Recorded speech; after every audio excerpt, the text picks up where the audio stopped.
lagi tuh 3 langkah jalan. Nah saya noleh ke belakang kayak ada jubah putih tapi nggak jelas wajahnya. Di situ kayak ada adik anak kecil tuh kayak melambai-lambai gitu tapi nggak jelas itu.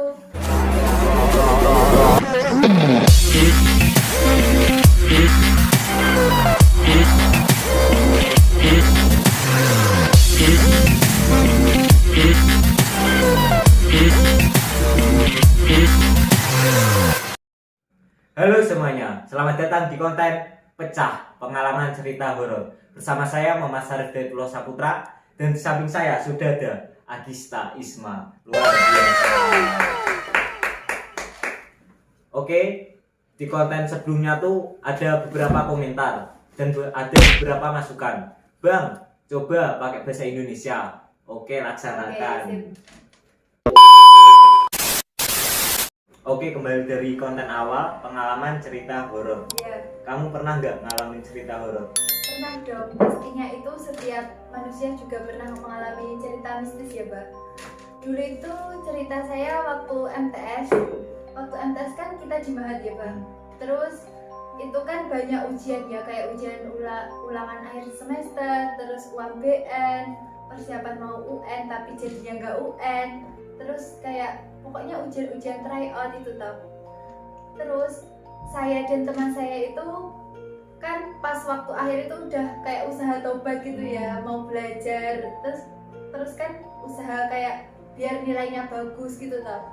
Terus waktu setelah sholat isya itu kan saya dan teman saya satunya itu berinisiatif belajar di masjid. Terus waktu belajar itu kan selesainya itu sekitar jam setengah 11 ya, setengah 11 lebih kalau nggak salah. Itu saya dan teman saya itu mau kembali ke Mahat. Teman saya itu kembali duluan, saya di belakangan gitu ya. Terus waktu itu pas saya kembali itu di depan itu loh Bang, di depan itu kayak ada putih-putih berjubah itu ya. Kayak saya tuh di belakang itu jalan itu kayak di belakang tuh diikuti gitu loh. Pas saya tolong itu kan nggak kelihatan, nggak ada apa-apa itu. Ya udah saya terusin jalan. Terus pas jalan lagi tuh 3 langkah jalan, nah saya noleh ke belakang kayak ada jubah putih tapi nggak jelas wajahnya, ada membelakangi saya. Terus pas saya lihat ke belakang gitu ya, itu sosoknya itu nggak ada lagi. Ya Allah, sumpah pas waktu itu saya langsung lari sampai pas datang di Mahat itu ya, sama di dok kenapa gitu. Terus saya saya nggak berani cerita, soalnya kalau saya cerita nanti pasti teman-teman yang lainnya juga ketakutan. Udah saya pendam sendiri. Sampai di kamar itu saya masih kepikiran, saya masih kayak ya Allah tadi yang ini tadi apa, terus tetap kepikiran. Saya baca surat-surat kayak apa ya, ayat kursi, Qul huwallahu ahad, al-ikhlas, an-nas, al-falaq itu pokoknya ya Allah sampai saya itu sampai tertidur gara-gara baca ayat-ayat itu. Ya Allah, pokoknya itu rasanya terngiang-ngiang. Terus ada lagi ceritanya itu pas waktu persiapan PTP 5. Pramuka. Ya, Pramuka. Kita kan antau Pramuka di mana tau? Di Panggul.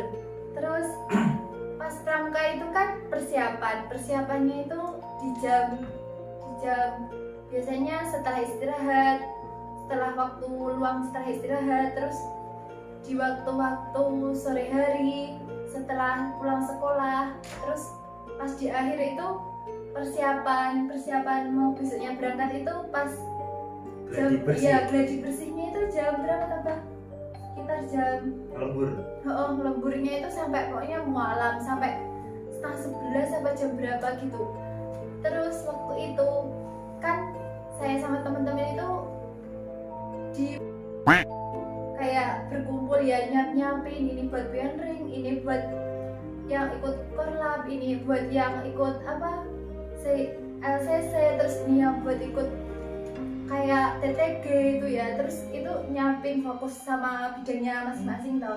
Terus itu saya dan teman saya itu kan jalan ke tangga itu kan ada tangganya, itu tangga menuju ke lantai atas.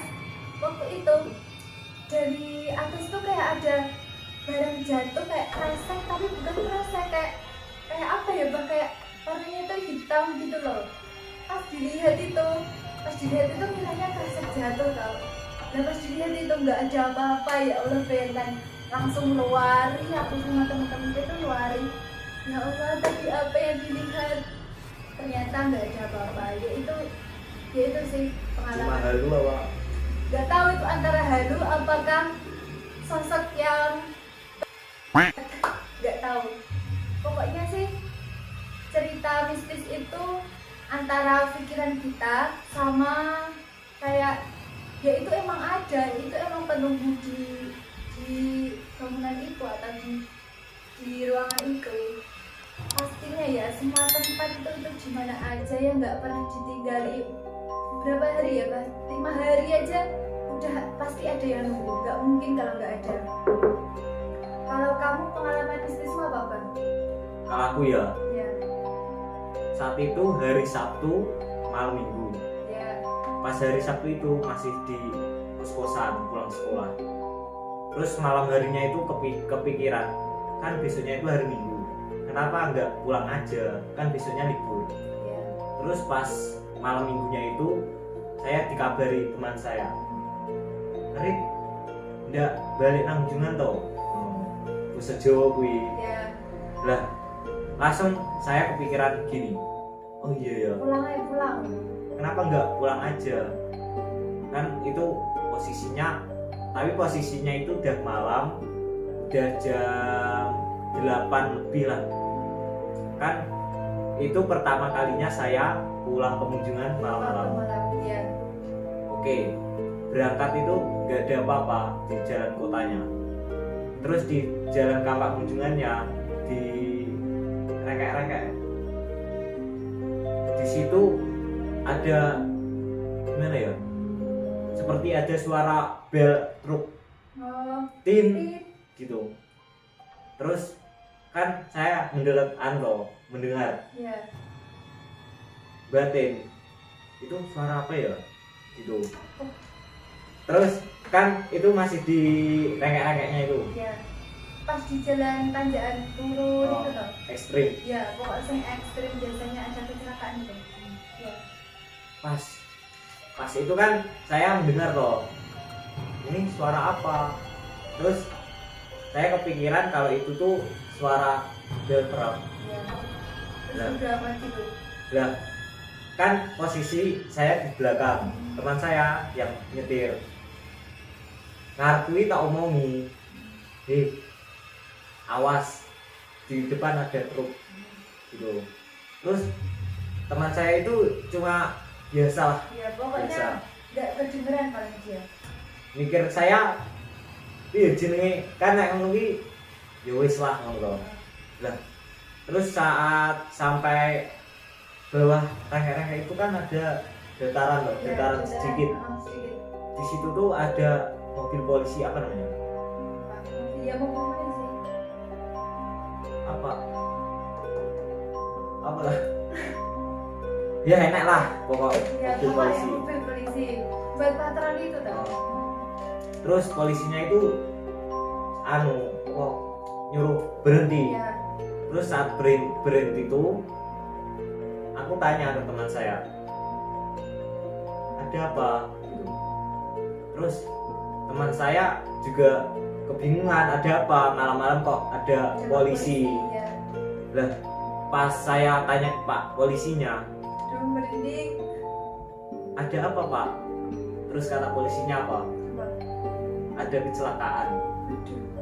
Pas ada kabar truk nabrak tiang listrik itu. Ya, ya. Apa pernah dengar? Tapi sebelumnya sekali lagi mohon maaf untuk yang bersangkutan, Ya, bukannya maksudnya untuk menyinggung perasaannya tapi cuma sharing bersharing pengalaman. pengalaman. Ya, Pas itu kan polisinya sudah bilang loh, pas nungguin truknya itu diangkat dari jurangnya itu, saya tanya ke teman saya, truk di atas lagi mana? Kan ada suara Ya, truk tadi, ngebel berarti sama tin kan ya, suaranya biasanya kayak oh ngerem gitu ngerem. kan. Paham. ya kan posisinya mandek kabeh to aku takok nang koncoku mang nang temanku di truk naik dhuwur mandi truk di atas tadi gimana Iya. teman saya tuh cuma Apa sih? kamu juga dengar no bodo-bodo bingung nih Oh, iya, iya. ibaratnya kok pas meh ber apa truknya diderek emang koncoku ngene ya wis lah apaan sih cuma halu mungkin Iya. gitu. Udah gak usah dipikir langsung pas perjalanan pulang lagi itu berkepikiran kok kayak sambung menyambung ya ceritanya ket gimana truk kecelakaan karo truk sing tak rumah nimpang Iya. masalah kan pas truknya ditenteni kok ora teko-teko padahal emang kowe simpangan ya wis lah teko mah alhamdulillah ra ono lah awakmu neh apa Apa ya? pengalaman sing pernah gue alami Pas ya aku pernah tahu itu di jalan Kapak Munjungan pas waktu mau lomba KMNR itu loh. Oh, lomba matematika di Kediri kalau nggak salah itu. Olimpiade Ya, olimpiade. Terus kan saya sama ayah saya itu kan motoran tau. Motoran itu Malam, sekitar jam habis maghrib kalau nggak salah itu. Kan saya berinisiatif tidur di rumah kakak saya tau itu di Tulungagung. Terus paginya itu baru berangkat ke Kediri. Pas saya itu habis maghrib itu kan setelah saya sholat maghrib berangkat di jalan Kapak Munjungan itu ya pas di rengkek-rengkek itu bang pokok di situ itu harus ngetit harus bilang assalamualaikum harus pokoknya itu harus berhati-hati soalnya ya gitu kejadian mistis pasti juga di situ terjadinya. Terus saya itu sama ayah saya itu naik motor pas di rengkek-rengkek itu mau nanjak itu motornya itu kayak agak ada bebannya itu semakin berat gitu loh. Padahal itu cuman aku yang di belakangnya cuman aku sama ayah saya itu. Terus pas waktu nanjak itu kok berat. Terus ayah saya bilang Dek kok berat ini tau. Terus saya bilang ya masuk tau. Terus ayah saya pas itu terpaksa nanjak itu ya pokoknya terpaksa buat nanjak. Pas di atas itu ayah saya berhenti sebentar kayak ada yang gandul dari bawah gitu loh kayak nahan dari bawah. Terus aku bilang gini tadi aku sih kayak rasa merinding tapi ya udah aku diam aja dulu soalnya kalau aku cerita di situ pasti ayah saya juga takut kalau juga kayak merasa dek mana tau mungkin. Terus ya udah aku nahan itu kayak udah ngerasa kayak merinding gitu kayak apa ya pokoknya tuh udah ngerasa nggak enak gitu ya. Terus pas di atas itu nggak apa-apa tau dek. Terus saya bilang gitu terus nggak apa-apa. Terus saya baru cerita di situ tadi aku kayak ngerasa ada yang nggak enak gitu pokoknya merinding. Udah setelah itu ayah saya bilang nggak apa-apa udah biasa. Terus ya udah jalan terus pas itu juga waktunya itu mau isak. Terus saya sama ayah saya itu berinisiatif sholat isak dulu di Jedek itu lomba di Jedek itu masjid Jedek itu sekitar 10 menit habis sholat itu melanjutkan perjalanan lagi. Tidak hanya berhenti di situ pas di itu loh Kampung Baru itu kan ada kayak pasar ya habis pasar itu ada kayak makam ya Pak ya makam. Pas di situ ya Allah merinding. Pas di situ itu saya kan naik motor otomatis saya kan bisa toh lihat samping kanan samping kiri kan jelas toh. Terus saya lihat samping kiri yang ada pemakaman itu pemakaman umum.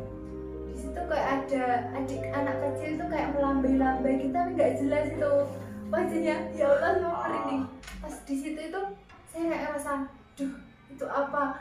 Terus aku udah diam, terus pas agak jauh saya baru bilang, ya tadi ada yang melambai-lambai, tapi nggak tahu itu, nggak jelas wajahnya. Udah biarin aja, soalnya kita kan juga berangkatnya malam, larut malam. Ya enggak sih kalau ya malam. Itu kan ya udah biasa, makhluk itu keluar jam segitu. Terus ya udah pas di situ, pokok pas di kejadian Kawak Muda itu saya nggak berani noleh ke kanan kiri atau ke belakang, soalnya ya itu Oke, antisipasi sebelumnya makhluk itu. posisi jalan itu pas sepi awal Ya, rame. sepi banget, pokoknya itu sepi, nggak ada. Ya cuman yang lewat itu kan kalau udah malam itu kayak truk, kayak apa ya, mobil angkat barang kayak itu kan. Kalau ke arah tujuan itu udah tadi sore gitu. Kalau malam itu udah sepi, kayak jalannya itu sepi, cuman apa ya, lewatnya itu cuma satu dua gitu. Udah pokok pengalamannya itu. Wis gitu. Oh. Ket awal yo. Ket sing pas perjalanan mulai ket sinau mau. Sing ket masjid, asine pondok. Di posisi ini makhluknya piye? Bentuknya. Kalau makhluknya itu pasti nggak jelas ya, kayak makhluk itu nggak 100% ngelihatin tampaknya itu enggak. Soalnya kayak makhluk itu semakin dia memperlihatkan wajahnya itu, wujudnya, yakin makhluk itu semakin kuat. Maksudnya semakin kuat, tenaga dalamnya itu semakin kuat dia. Tapi kalau makhluk yang menyamarkan wajahnya itu udah biasa, kayak udah biasa itu sebagai penunggu. Jadi itu anggapan saya itu ya udah biasa, itu paling penunggu di kelas, depan kelas itu kan. Ya di situ juga banyak lah kata teman-teman juga. Bentuknya sih nggak kelihatan jelasnya, cuman sekelebat jubah putih gitu loh. Oke, apa cuma itu saja? Apa masih ada lagi yang mau di sharing? Yang aku ingat cuma itu, pengalaman mistis. Tapi pasti setiap orang pernah mengalami hal mistis, itu entah halu dari pikirannya masing-masing atau itu memang benar-benar ada. Oke, mungkin cuma itu saja yang bisa kami sharingkan kepada teman-teman semua. Ya. Oke, mungkin ada pesan untuk teman-teman semua. Ya, jadi pesan saya selalu sopan santun dimanapun kita berada, saling menghargai karena kita hidup saling berdampingan. Ada yang hidup di alam nyata seperti kita dan ada makhluk yang hidup di alam gaib. Jadi kita harus saling menghargai, sopan santun dimanapun kita berada. Kalau kita merasa kayak takut atau nggak enak, itu kita harus sopan, dan pesan saya selalu baca doa, itu yang terpenting. Oke, terima kasih untuk Isma Ya, sudah sama-sama. menyempatkan waktunya untuk datang ke sini. Ya. Oke, mungkin itu saja untuk konten pengalaman cerita horor kali ini. Semoga dapat bermanfaat bagi kalian. Semoga juga dapat dijadikan pengalaman biar kita lebih berhati-hati lagi. Ya, itu saja. Sekian, terima kasih. Wassalamualaikum warahmatullahi wabarakatuh.